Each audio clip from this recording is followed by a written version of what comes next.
अस्सलाम वालेकुम। चैनल को सब्सक्राइब कीजिए और घंटी के निशान को दबा दीजिए ताकि नेक्स्ट वीडियो का नोटिफिकेशन आपको बआसानी मिलता रहे। पेशे खिदमत है रास्ते की चुड़ैल का पहला हिस्सा। वो मई की एक आग बरसाती दोपहर थी। हेडवर्क से आने वाली बड़ी नहर के किनारे खड़े ऊंचे शीशम और घने पेड़ों के साए अपने पैरों में सिमट कर रह गए थे। पटरी पर एक बाइक मध्यम रफ्तार से उधर बढ़ रही थी जिस तरफ पानी का बहाव था। बाइक एक खुशशक्ल, लंबे कद और मजबूत जिस्म का गोरा चिट्टा नौजवान चला रहा था, जिसके साथ बड़ी सी फूलदार चादर ओढ़े 18 बरस की दोशीज़ा अमतुल एक तरफ पांव किए साहिर से लगकर बैठी थी। उसके कमर तक बिखरे दराज गेसू शानों से जरा ऊपर सुर्ख रिबिन से बंधे थे। गोल किताबी चेहरा जैसे मैदे में जरा सा सिंदूर मिला हो। दराज पलकों के साए में छुपी बातें करती आंखें, कानों में टॉप्स और कलाई में कंगन, जो सिर्फ उसने साहिर के बेहद इसरार पर आज के दिन के लिए पहने थे। दरअसल साहिर आज अमतुल को अपने दोस्त के यहाँ दोपहर के खाने पर ले जा रहा था। कॉलेज से छुट्टी की थी। अमतुल ने घर से कॉलेज जाने का ही बहाना तराशा था और कॉलेज यूनिफॉर्म में ही घर से निकली थी। साहिर बाइक लेकर पहले ही उसका मुंतजिर था। पहले वो उसे एक रेस्टोरेंट लेकर गया और वहां पर्दे के पीछे कैबिन में बैठकर आइसक्रीम खाई। वो दोनों बहुत खुश थे। यार अमतुल, आज बहुत मजा आएगा। शहर के किनारे खड़े दरख्तों के साए में 5 मील का सफर और फिर नहर किनारे डाक बंगले में बैठकर खाना खाने का लुत्फ ही निराला होगा, साहिर कह रहा था। हाँ साहिर, मुझे खुद बहुत इश्तियाक हो रहा है कि मैं डाक बंगले को अंदर से देखूंगी, जिसका जिक्र मैं कहानियों में पढ़ती रहती हूँ। फिर उन्होंने अपने जिगरी दोस्त के बीवी बच्चों के लिए मिठाई और तहाइफ खरीदे और फिर बंगले की राह ली। गर्मी की शिद्दत को देखते हुए ठंडे मशरूब की 2 बोतलें भी शॉपर में डालकर बाइक के हैंडल से लटका ली थी। जब तक पुख्ता सड़क का सफर रहा, वो कदरे तेज रफ्तारी और खामोशी में रहे। नहर का पुल पार करके जब कच्ची सड़क पर मुड़े तो उड़ती धूल को देखकर अमतुल ने साहिर को आराम से चलने की तलकीन की। अमतुल के चेहरे पर सजा सियाह चश्मा उसके हुस्न को दोबाला कर रहा था। साहिर ने भी खूबसूरत फ्रेम का कदरे सब्ज शीशों वाला चश्मा आंखों पर सजा रखा था। बहुत शदीद गर्मी है आज तो साहिर। अमतुल बार बार चादर के पल्लू से चेहरा पोंछती। बाइक का इंजन उनकी टांगों को मजीद हरारत पहुंचा रहा था। बस जरा सब्र करो यार, ज्यादा फासला नहीं है। तुम दरख्तों के साए और नहर के पानियों की तरफ ध्यान रखो। कई जगह दरख्तों के नीचे मवेशी बंधे थे। नहर के करीब एक छोटी सी बस्ती आई। चंद औरतें नहर किनारे बैठी कपड़े धो रही थी और एक देहाती औरत पानी में उतरकर एक हाथ से किनारे पर बिछी घास को मुट्ठी में जकड़े हुए थी और दूसरे हाथ से अपनी नाक को उंगली और अंगूठे से पकड़कर पानी में डुबकी लगाकर नहा रही थी। पास ही 2 औरतें कपड़े धो रही थी। ओई माँ, इन्हें पानी से डर नहीं लग रहा? अमतुल ने पूछा। डर लग रहा है, इसीलिए तो एक हाथ से घास पकड़ रखी है, साहिर ने कहा लगाया तो अमतुल भी खिलखिलाकर हंस पड़ी। फिर अचानक साहिर को महसूस हुआ जैसे बाइक लड़खड़ाने लगी है। उसने चौंक कर बाइक का जायजा लिया। बाइक वजनी सी होती जा रही थी और दाएं बाएं हलकोरे ले रही थी। क्या हुआ साहिर? अमतुल ने चौंक कर पूछा। साहिर ने बाइक एक शीशम के दरख्त की छांव में रोकी और नीचे झांका। पिछला टायर पंक्चर हो चुका था। ओ तेरा सत्यानाश जाए, तुझे आज ही और इसी जगह आकर पंक्चर होना था, साहिर बुड़बुड़ाया और परेशानी की हालत में अमतुल की तरफ देखा, जिसके माथे पर पसीने के हल्के हल्के कतरे झिलमिला रहे थे। अब क्या होगा साहिर? यहां तो कोई पंक्चर वाला भी ना होगा? अमतुल ने नीचे उतरकर चादर को संभालते हुए परेशानी के आलम में पूछा। साहिर ने काफी देर मायूसी की हालत में अपने अतराफ का जायजा लिया। अभी कोई 2 मील की मुसाफत बाकी थी। रास्ता दूर तक सुनसान और कहीं कोई जीरो दिखाई न पड़ता था। आबादी भी पीछे रह गई थी। जुनूब की तरफ कोई 200 गज के फासले पर एक दरबार का गुंबद नजर आ रहा था, जो 400 दरख्तों से घिरा हुआ था। साहिर ने बाइक एक तरफ खड़ी की और एक ऊंची जगह खड़े होकर दरबार की तरफ निगाह डालकर वहां का मुशाहिदा करने लगा। ओहो, ये तो कब्रिस्तान है और वो किसी बुजुर्ग का मजार है। वहां कुछ लोग जरूर मौजूद होंगे। क्या ख्याल है उनसे कुछ मदद मांगी जाए? क्योंकि इस हालत में बाइक को घसीट कर ले जाना खासा मुश्किल काम है, और फिर इस गर्मी में, उफ तौबा। फिर साहिर ने माथे से पसीना पहुंचते हुए परेशानी की हालत में अमतुल से कहा, साहिर कुछ करो, हमें 2 बजे वापस घर पहुंचना है, प्लीज। अमतुल तिलमिलाकर बोली और शॉपर से बोतल निकालकर खड़े खड़े कई घूंट हलक में उतार लिए और फिर बोतल साहिर की तरफ बढ़ा दी। उसने भी चंद घूंट लेकर खुद को ताज़ा दम किया। उसका दिमाग तेजी से सोच रहा था, मगर किसी नतीजे पर न पहुंच रहा था। कीमती लम्हात हाथ से निकले जा रहे थे। फिर दोनों में तय हुआ कि अमतुल यहीं ठहरेगी और मैं वहां जाता हूँ। कोई मजदूर ही ले आऊंगा जो बाइक को दुकान पर ले जाएगा। मगर साहिर, मैं यहाँ अकेली कैसे खड़े रह पाऊंगी? हर सू उजाड़ है। मुझे तो वैसे ही यहाँ बहुत घुटन महसूस हो रही है। अमतुल ने बेचैनी जाहिर करते हुए कहा। रिलैक्स यार, क्या हो गया? मसला बना है तो इसका कोई हल भी तो निकालना पड़ेगा ना। मैं ज्यादा देर नहीं लगाऊंगा। तुम भी पीछे से मुझे देखती रहना। मैं भी पलट पलट कर तुम्हें देखता जाऊंगा। अब बाइक यहाँ तन्हा छोड़कर तुम्हें साथ भी तो नहीं ले जा सकता ना। और फिर इस गर्मी में जाना, उफ। बस 15-20 मिनट की बात है, ठीक है ना? साहिर ने उसे ढारस देकर ठहर जाने को कहा तो अमतुल ने इकरार में हल्की सी गर्दन हिलाकर उसे जाने की इजाजत दे दी। थैंक्स डियर, साहिर ने उसे प्यार से कहा और नहर की ऊंची पटड़ी से नीचे उतरता चला गया। नहर के साथ साथ जाने वाली कच्ची सड़क, जो भारी ट्रैफिक के इस्तेमाल में रहती थी, उसको बमुश्किल पार किया, क्योंकि उस पर धूल इतनी जमी थी कि पिंडलियों तक उसमें धंस जाना पड़ता था। छलांग लगाकर साहिर ने सड़क पार की। पलटकर अमतुल को देखा, जो हाथ बांधे उसे ही देख रही थी। अमतुल ने हाथ हिलाकर मुस्कुराते हुए उसे रुखसत किया। वो तेज तेज कदमों से आगे बढ़ता रहा। सड़क के उस पार कब्रिस्तान की हद शुरू हो जाती थी। उस हिस्से में काफी पुरानी कब्रें वाक़ थी, जिन पर बारीक बारीक खुरदरे ज़रात, घड़े की टूटी किरचियां बिखरी थी। वो कब्रों के बीच चकराता दरबार की सीध में जा रहा था। पलट पलट कर अमतुल को हाथ हिलाकर हौसला भी देता, जो मुतवातर उस पर निगाहें जमाए खड़ी थी। फिर वो दरख्तों की ओट में कहीं छुप गई। साहिर भी उसकी नजरों से ओझल हो गया। 400 कब्रों के बीच चार किनाल के हिस्से में उस दरगाह को तामीर किया गया था, जो एक ऊंचे चबूतरे पर वाक़ थी। मशरक की जानिब 2 कच्चे कमरे थे। एक टूटा फूटा छप्पड़ था। शहतूत के पेड़ की घनी छांव में 3 चारपाइयां बेतरतीबी की हालत में बिछी थी और 3-4 मर्द हुक्का गुड़गुड़ाते हुए बातों में मगन थे। 2 ईंटें जोड़कर एक उधेड़ उम्र औरत देगची में चाय बना रही थी। 2 बच्चे एक दूसरे पेड़ के नीचे मिट्टी के खिलौनों से खेल रहे थे। साहिर को करीब आता देखकर सभी उधर मुतवज्जो हो गए। साहिर ने अपनी परेशानी का बताकर मदद चाही तो उसे बताया गया कि 3 मील मशरिक में खरताज बस्ती है, वहां पंक्चर लगाने की सहूलत मौजूद है। या फिर 5 मील मगरिब में नहर की छाल पर एक पंक्चर की दुकान है। हम आपकी यहाँ क्या मदद कर सकते हैं? बाइक को तो हर हाल में दुकान पर ही ले जाना पड़ेगा। उधेड़ उम्र शख्स ने साहिर को बताकर सवालिया निगाहों से देखा। देखिए, मेरे साथ एक खातून है। अगर आप हमारी बाइक किसी करीबी दुकान पर पहुंचा दें तो हम आपको इसका मुआवजा देंगे। साहिर ने उन्हें पेशकश की तो वो सभी चौंक से गए। 100 का नोट लेंगे, बाइक दुकान तक पहुंच जाएगी। 17 बरस की उम्र के छोकरे ने डिमांड करते हुए कहा। ठीक है, मुझे मंजूर है, तुम आओ मेरे साथ, साहिर ने खुश होकर उससे कहा। बाबू, जाना कहाँ था आप लोगों ने?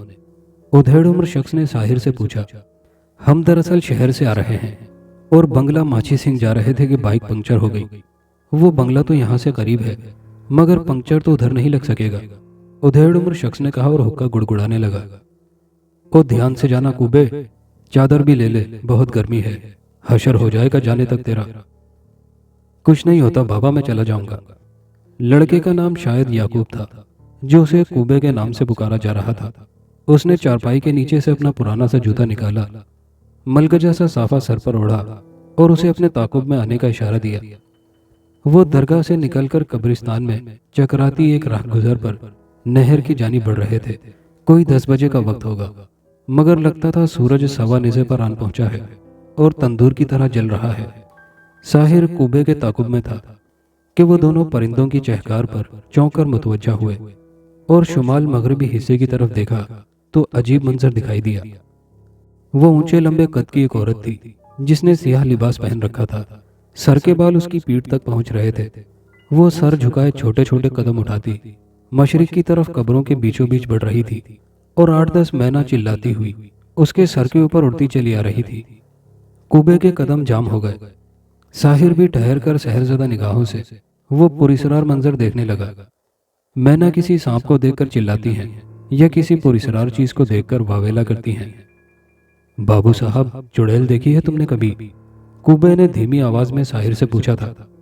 नहीं तो, साहिर ने हकलाकर जवाब दिया। तो फिर सामने देख लो, बल्कि आओ उस झाड़ी की आड़ में बैठ जाए। ये चुड़ैल बहुत अरसे से इस कब्रिस्तान में रहती है, बहुत कम जाहिरी शक्ल में आती है। अब शदीद गर्मी और दोपहर का वक्त है ना, इस तन्हाई में इस रूप में निकली है। इससे पहले मैंने एक दिन शाम को इसे झाड़ियों की ओर से देखा था, या फिर आज साफ देख रहा हूँ। वो दोनों झाड़ी की आड़ में उधर झांक रहे थे। दोनों के हलक खुश्क हो रहे थे और सारा जिस्म पसीने में शराबुर हो रहा था। साहिर का तो गला ही खुश्क हो गया था। कोई 5-10 कदम आगे जाकर वो रुकी, गर्दन उठाकर जुनूब मगरिबी कोने से लेकर जुनूब मशरकी कोने तक का जायजा लिया। चेहरे पर बिखरे बालों में छुपा उसका चेहरा जर्दी माइल था और आंखों पर जैसे दिन में जुगनू की चमक का गुमान गुजरता हो।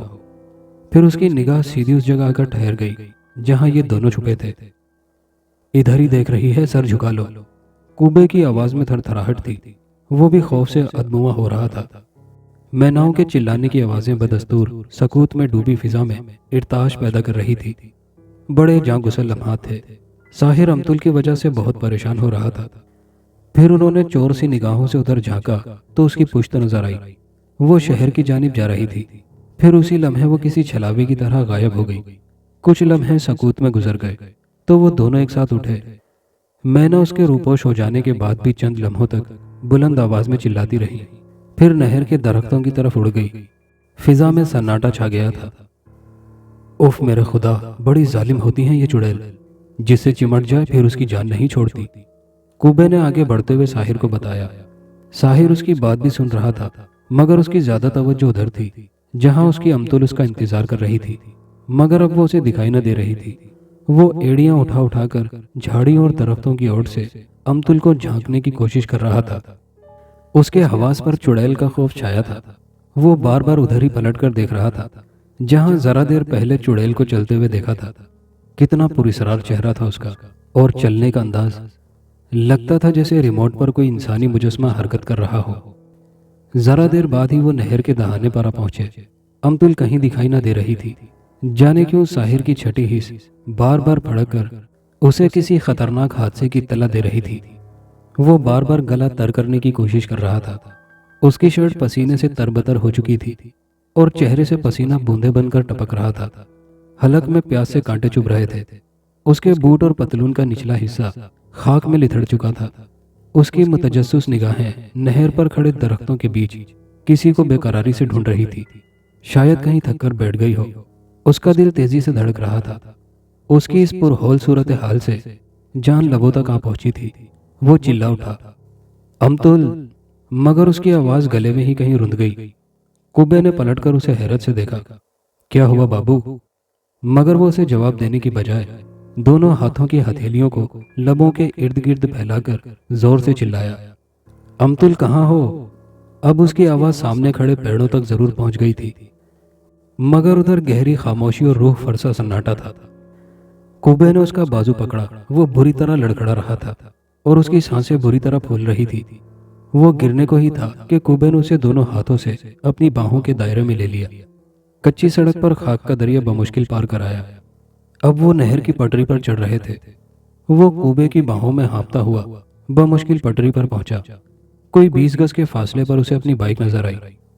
वो रही अमतुल। कुबे ने उसे ढारस दी।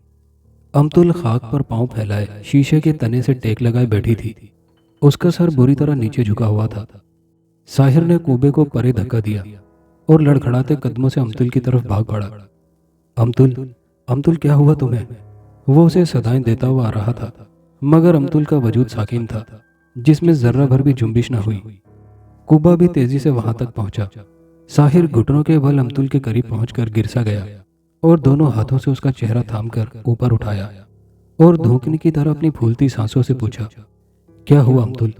होश करो खुदा के लिए, मैं आ गया हूं ना। उसकी आवाज पर अमतुल ने अपनी बंद पलकें उठाई तो साहिर की दबी दबी सी चीख निकल गई, क्योंकि अमतुल की आंखें मुकम्मल सफेद थी और उसके दोनों दीदे अंदरूनी कोने में सिमट कर रह गए थे और आंखों से पुरस्कार वैसे टपक रही थी। दोनों लब सख्ती से बंद थे और जबड़ों की हड्डियां गुलाबी गालों से उभर कर नुमाया हो रही थी। साहिर दहशत से खौफजदा होकर उसका चेहरा छोड़कर पीछे कमर के बल खाक पर गिर गया। कूबे ने आगे बढ़कर झुकते हुए अमतुल के चेहरे को झांका तो वो भी सहम कर पीछे हो गया। ऐसे में अमतुल की गर्दन फिर से बेजान होकर नीचे ढलक गई। कूबे, इसको क्या हो गया है? खुदा के लिए हमें बचा लो, मुझे बहुत खौफ आ रहा है, साहिर कह रहा था। ऐसे में एक बाइक उनके करीब आ रुकी जिस पर 2 शख्स सवार थे। एक नौउम्र लड़का जो बाइक चला रहा था और दूसरा एक 50 साल बारोब शख्स था जो बारिश था। कूबे ने बढ़कर उन्हें सूरत हाल से आगाह किया। उधेड़ उम्र शख्स ने अमतुल का करीब पहुंचकर जायजा लिया, उसकी कलाइयां पकड़कर नब्ज देखी, फिर बड़ी हिम्मत करके अमतुल का चेहरा ऊपर उठाया, मगर अमतुल की आंखें बंद रहीं। ये जिंदा है, लेकिन इस वक्त ये किसी आसेबी कुव्वत के शिकंजे में है। आप इसे किसी आमिल के पास ले जाएं। नहीं, ये नहीं हो सकता। ये अमतुल है, ग्रेजुएट है, समझदार है। आसेब इसके पास कैसे आ गया? नामुमकिन बात। मैं इसे यहाँ तन्हा छोड़ गया था, ये डर गई है, साहिर एहतजाज भरे अंदाज में कह रहा था। ये बात नहीं है बरखुरदार, इस कब्रिस्तान में अरसा दराज से एक आसेबी कुव्वत कयाम पजीर है। इस वक्त शदीद दोपहर का वक्त है और आपने इसे यहाँ तन्हा छोड़ दिया। लड़की भी बहुत हसीन है, जरूर वही आसेबी कुव्वत इस पर फरीफ्ता हो गई है। उधेड़ उमर ने साहिर को समझाते हुए कहा। हाँ, वो चुड़ैल तो जरा देर पहले हमने कब्रिस्तान में अपनी आंखों से देखी है। कूबा और साहिर बैक जबान होकर बोले थे। उसी लम्हे अमतुल ने चेहरा उठाया और अपनी सफ़ेद आंखें खोलकर उनकी तरफ घूरते हुए देखने लगी। उसे अपनी तरफ मुतवज्जो पाकर दोनों की चीखें निकल गई। दोनों हाथ बांधकर शायद उससे माफ़ी मांगने लगे थे। तब उसने फिर गर्दन झुका ली। बाबा जी, अब हम क्या करें? खुदा के लिए मेरी मदद करो, मेरी बाइक भी पंक्चर है, मुझे कुछ समझ नहीं आ रही, मेरा दिमाग फट रहा है। ओफ खुदाया, मैं क्या करूं? साहिर दीवानावार बोले जा रहा था और उनकी मिन्नतें कर रहा था। अच्छा, तुम ऐसा करो, मेरा बेटा तुम्हें रोड तक पहुंचा देता है, मगर फिर तुम्हारी बाइक का क्या होगा? वो मैंने खरनाज बस्ती तक पहुंचा देता हूँ, वहां से पंक्चर लगवा लेंगे। कुबे ने कहा। हाँ ठीक है, तुम इनकी बाइक लेकर खरनाज पहुंचो, ये अमतुल को लेकर वहां जाएंगे, फिर वहां से घर जाना इनके लिए आसान हो जाएगा। उस बुजुर्ग सिफत इंसान ने उनकी मुआवनत करते हुए कहा। फिर कूबे और साहिर ने अमतुल को बाइक पर सवार किया। लड़के ने ड्राइविंग सीट संभाली और साहिर ने पीछे बैठकर अमतुल को बाहों में भरा। उसकी गर्दन बदस्तूर आगे झुकी रही और उसने कोई एहतजाज नहीं किया, बल्कि बेजान मूर्ति की तरह पड़ी रही। बाइक आगे बढ़ी तो कूबा साहिर की बाइक लिए चल दिया और वो बुजुर्ग शख्स वहां पेड़ के साए में अपने बेटे की वापसी का इंतजार करने लगे। नहर के पुल पर पहुंचकर खरनाज बस्ती, जो मुखालिफ सिमत 2 फरलांग के फासले पर थी, वहां एक हकीम साहब की दुकान पर अमतुल को अंदर चारपाई पर लिटा दिया गया। उसके चेहरे पर पानी के छींटे मारे गए और उसे पानी पिलाने की कोशिश की गई, मगर पानी उसके लबों से ही नीचे बह गया। वो मुकम्मल बेहोश थी। हकीम साहब ने मरीज का जायजा लिया, नब्जें देखी, कनपट्टी की शरियानों को जोर से दबाकर होश में लाने की कोशिश की गई, लेकिन कोई कोशिश बारावर साबित न हुई। तब हकीम साहब ने वजू किया और सूरह फलक और सूरह नास की तिलावत की। 21 बार दोनों सूरतें पढ़कर पानी पर फूंक मारी और उसके छींटे अमतुल के चेहरे और सारे जिस्म पर मारे गए। अचानक अमतुल ने आंखें खोली, अपने 400 का जायजा लिया और उछलकर बैठ गई। मुझे क्या हुआ है साहिर? ये हम कहाँ हैं? वो परेशानी से पूछ रही थी और उसके होश में आ जाने पर साहिर के जैसे मुर्दा वजूद में नई जान आ गई थी। तुम बेहोश हो गई थी अमतुल, इस वक्त हम एक हकीम की दुकान पर हैं। मगर हम तो कहीं जा रहे थे, हमारी बाइक पंक्चर हो गई थी, तुम दरबार पर गए थे, मैं तुम्हें देख रही थी और अब तुम मुझे यहाँ लेकर आ गए हो। अमतुल गनुदगी की सी हालत में बात कर रही थी। उफ, मेरा सारा बदन किसी फोड़े की तरह दर्द कर रहा है, मुझे पानी दो। साहिर ने उसे जूस का डब्बा पेश किया, जो उसने घूंट घूंट पी लिया। फिर जब उसकी कुछ हालत संभली तो उन्होंने वापसी की राह ली, क्योंकि खाने की दावत में तो जाने का अब सवाल ही पैदा नहीं होता था। एक तो वक्त बहुत गुजर चुका था और दूसरा अमतुल की हालत कुछ बेहतर न थी। अब वो निढाल सी होकर साहिर को बाहों के दायरे में लिए बाइक पर सवार थी। साहिर ने उसे कुछ नहीं बताया था कि कब्रिस्तान में हमने चुड़ैल देखी है और वही तुम पे काबिज हुई, और मुमकिन है कि अब भी तुम्हारे साथ सफर कर रही हो, क्योंकि कुबे ने बताया था कि ये चुड़ैल जिसको एक बार चिमट जाए फिर उसकी जान नहीं छोड़ती। साहिर नफसियाती तौर पर उस वक्त अमतुल से खौफ खा रहा था और वो उसे ये सारी बातें बताकर खौफजदा नहीं करना चाहता था, जबकि अमतुल भी उसे कोई बात नहीं कर रही थी। बस नीम मदहोशी की हालत में उसका साथ दे रही थी। अमतुल साहिर की खालाजाद कज़न भी थी और वो दोनों एक दूसरे से बेहद मोहब्बत करते थे, मगर उनकी शादी का मामला इसलिए खटाई में चला आ रहा था कि अमतुल के अब्बू अपने भाई के बेटे से अमतुल को ब्याहना चाहते थे और सुफियान भी अमतुल को पसंद करता था। फिर भी अमतुल ने साहिर से कह रखा था कि मैं सुफियान से कभी शादी नहीं करूंगी, ख्वाह मुझे आपके साथ कोर्ट मैरिज ही क्यों ना करना पड़े। साहिर का अमतुल के घर आना जाना था क्योंकि वो उसकी खाला का घर था, मगर अमतुल के घर वाले इस बात से नाआशना थे कि अमतुल और साहिर एक दूसरे को ना सिर्फ पसंद करते हैं बल्कि एक दूसरे की चाहत में बहुत आगे निकल चुके हैं। घर पहुंचकर अमतुल खुद उतरकर दरवाजे से अपने कमरे तक पहुंची। उसने साहिर से कोई बात नहीं की, बहुत संजीदा चेहरे के साथ चुपचाप अंदर चली गई। साहिर ने उसके घर वालों को बताया कि अमतुल कॉलेज में बेहोश हो गई थी। उसे अस्पताल के इमरजेंसी वार्ड में लाया गया। होश में आ जाने के बाद उसे मेडिकल वार्ड में ड्रिप लगाई गई। मैं एक दोस्त की वालदा की तीमारदारी के लिए वहां पहुंचा तो अमतुल को देखा, फिर उसी के पास रहा और अब उसकी तबीयत कुछ संभली तो घर ले आया। साहिर ने कतई फर्जी कहानी गढ़कर सुनाई थी जो करामत साबित हुई और अमतुल के सब घर वाले उसके बेपनाह शुक्रगुजार हुए। अब सभी अमतुल से उसकी खैरियत दरियाफ्त कर रहे थे, मगर वो पल के मूंदे निढाल सी खामोश पड़ी थी। साहिर घर लौट गया और अपनी माँ को भी अमतुल की वही कहानी सुनाई जो अमतुल के घर वालों को सुनाकर आया था। उसकी वालदा ने सुबह अमतुल के घर जाकर उसकी तीमारदारी करने का कहा और साहिर ने उन्हें अपने साथ ले जाने का वादा किया। साहिर ज़हनी तौर पर अब भी खौफजदा था। उसके हवास पर अब तक उस चुड़ैल का अनजाना सा खौफ सवार था और उसकी निगाहों के सामने कब्रिस्तान का वो मंजर जूं का तूं खड़ा था। रात भर उसे मुख्तलिफ वसवसे चारों तरफ से घेरे रहे कि न जाने अब अमतुल की हालत कैसी होगी, कहीं वो बेख्याली में सबको असल वाक़यात की तफसील ही न बता दे, कहीं वो गैब कुव्वत जो उसके हवास पर काबिज हो गई थी ये इंकिशाफ न कर दे कि अमतुल कल दोपहर को कब्रिस्तान गई थी। अगर ऐसी कोई भी बात हो गई तो मामला खासा संजीदा हो जाएगा जो अमतुल और मेरी रुसवाई का बाइस होगा और हमारी दूरी का सबब भी बनेगा। ये ख्याल उसे बहुत अजियत दे रहा था।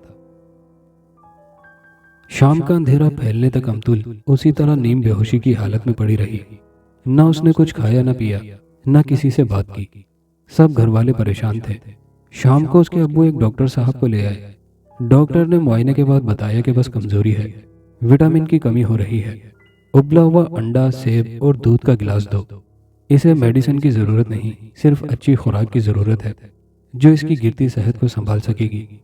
फिर जब तमाम चीज़ें उसे पेश की गई और उसे सहारा देकर बिठाया गया, उसकी बहन शांतुल ने अमतुल के दोनों शाने झंझोड़कर उसे पूरी तरह बेदार करने और कुछ खाने पर मजबूर किया।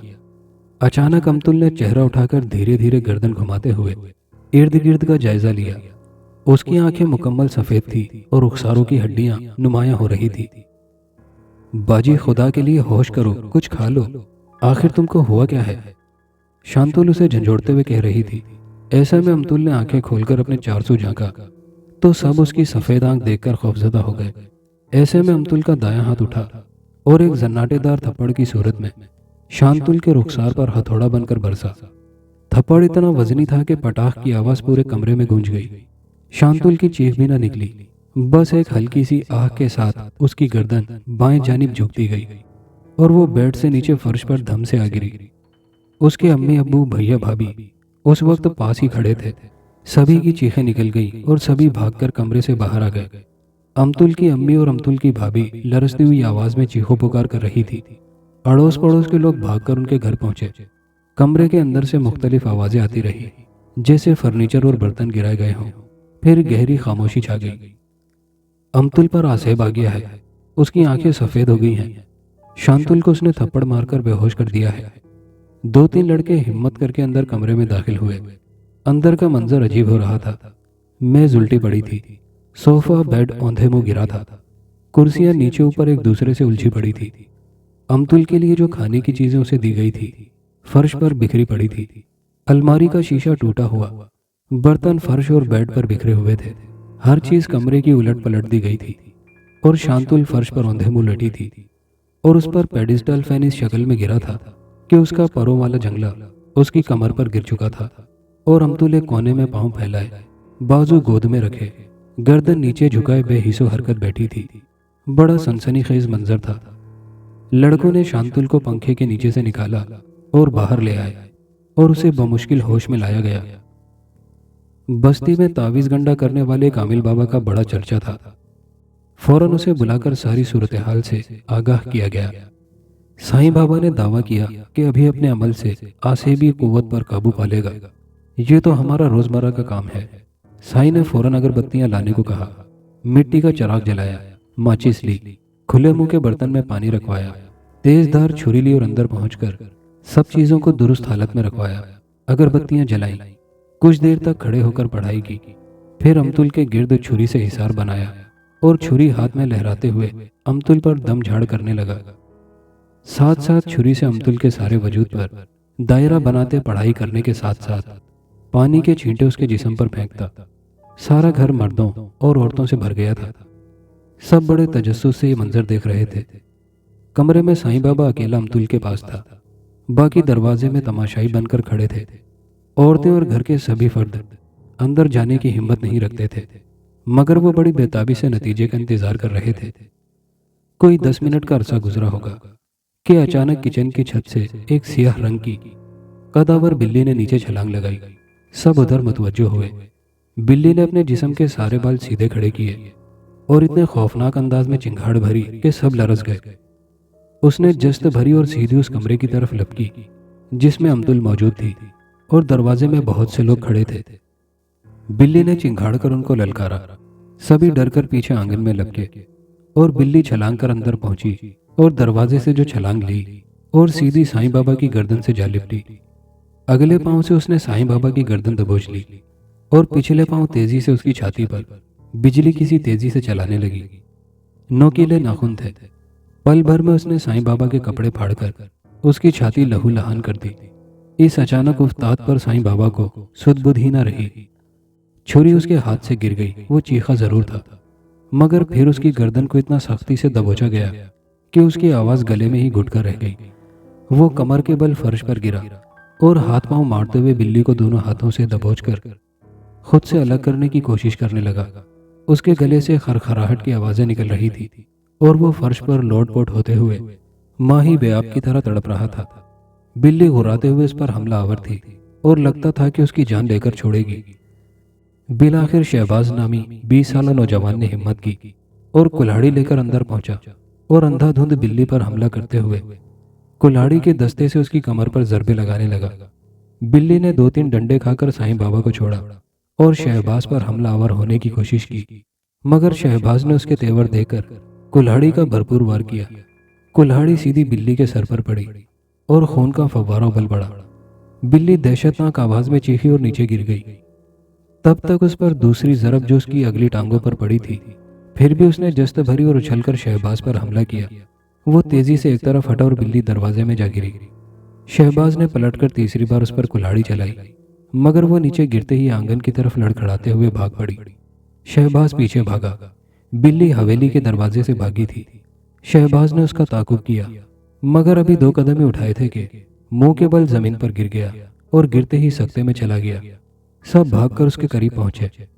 औंधे मुंह से उसे सीधे रुख पर किया। उसकी आंखें बंद थीं। खुले मुंह से वो लंबी लंबी सांसें ले रहा था। बहुत पुरस्रार लग रही थी। उधर अमतुल दरवाजे में निढाल सी हालत में आ खड़ी हैरत से बाहर का मंजर देख रही थी। कभी वो खुद को देखती, कभी घर के अजीबोगरीब माहौल को देखती। उसे बेपनाह नकाहत महसूस हो रही थी। सर के बाल चेहरे और शानों पर बेतरतीबी की हालत में बिखर चुके थे। वो नॉर्मल हालत में थी। फिर उसने अम्मी कहकर आवाज दी तो सभी उधर मुतवज्जो हुए और खौफजदा नजरों से अमतुल को देखने लगे। फिर जब वो लड़खड़ाई हालत में कमरे से निकलकर वॉशरूम की तरफ जाने लगी और दोनों हाथों से अपने चेहरे पर बिखरे बाल समेटकर अपनी पुश्त पर बांधने लगी, सबने हैरत से एक दूसरे की तरफ देखा। तब तक वॉशरूम में पहुंचकर अमतुल ने दरवाजा बंद कर दिया। लगता है अब नॉर्मल हालत में है। शायद साईं बाबा ने आसेबी कुव्वत को मार भगाया है। तब सबको साईं बाबा का ख्याल आया। भागकर अंदर पहुंचे साईं बाबा जख्मों से चूर लहूलुहान हालत में पड़ा कराह रहा था और पानी मांग रहा था। उसे पानी देकर चारपाई पर लिटाया गया। शहबाज को भी बेहोशी की हालत में चारपाई पर लिटाया गया और फिर जरा देर बाद दोनों को वैन अस्पताल लेकर जा रही थी। घर में अजीब सनसनी फैल गई थी। जरा ही देर में कितने लर्जाखेज वाकयात बीत चुके थे। शांतुल को थप्पड़ मारकर बेहोश किया गया था। साईं बाबा का अमल पढ़ना और पुरस्कार बिल्ली का आकर उस पर हमला करके उसे शदीद जख्मी करना, कमरे की हर चीज का बिखरना, शहबाज का बिल्ली पर हमला करके बेहोश होना, हर वाकये से पहले बढ़कर हुआ था। कोई पौन घंटे बाद वॉशरूम का दरवाजा खुला। सभी परेशान हो रहे थे, मगर किसी में हिम्मत न हो रही थी कि अमतुल को आवाज देते या दरवाजा खटखटाते। शब दूसरे पहर में दाखिल हो चुकी थी। सब हैरत और परेशानी और तजस्सुस में घिरे एक दूसरे को बेबसी से देख रहे थे। अमतुल का वालिद जख्मी साईं बाबा के साथ अस्पताल जा चुका था। घर में अमतुल की माँ, छोटी बहन शांतुल, बड़ी भाभी भैया नासिर और छोटा इरफान जो अभी 4 साल का था, खौफ से सहमे हुए लेटे थे। दरवाजा खुला तो सभी उधर मुतवज्जे हुए। अमतुल अंदर से बरामद हुई, मगर ये क्या, उसके सारे बाल चेहरे को ढांपकर अगले हिस्से की तरफ बिखरे हुए थे। गर्दन आगे को इस कदर झुकी हुई थी कि उसकी ठोड़ी छाती पे लगी थी और वो बड़े पुरस्कार अंदाज में छोटे छोटे कदम बढ़ाती बाहर आ रही थी। किसी में इतनी हिम्मत न हो रही थी कि उससे कोई बात पूछे। सभी हिरासा नजरों से उसे देखे जा रहे थे। झुके हुए सर के साथ वो बढ़ते हुए आंगन में बिछी चारपाई से टकराई तो उसने निहायत गुस्से की हालत में चारपाई को पांव से लात मारी और अच्छी खासी वजनी चारपाई कोई 7 फुट की बुलंदी पर फिजा में उड़ी और फिर काफी दूर जा गिरी। सभी अहले खाना की दबी दबी चीखें निकल गई और फिर सभी ने भागकर कमरे में पनाह ली। या अल्लाह तो हमारी अमतुल पर रहम कर, या अल्लाह तो हमको बचा ले। अमतुल की माँ रोते हुए दुआ मांग रही थी। फिर उन्हें अमतुल के रोने की आवाज आई। माँ की तड़पती ममता देखकर नासिर कमरे से बाहर आया। आंगन खाली पड़ा था। रोने की आवाज अमतुल के कमरे से आ रही थी। दोस्तों, ये कहानी अभी जारी है। आगे की कहानी नेक्स्ट वीडियो में मुलाहिजा कीजिएगा। और दोस्तों, ये कहानी कैसी लगी नीचे कमेंट बॉक्स में अपनी राय का इजहार जरूर कीजिएगा और वीडियो को अपने दोस्तों के साथ लाइक शेयर करना मत भूलिएगा। शुक्रिया।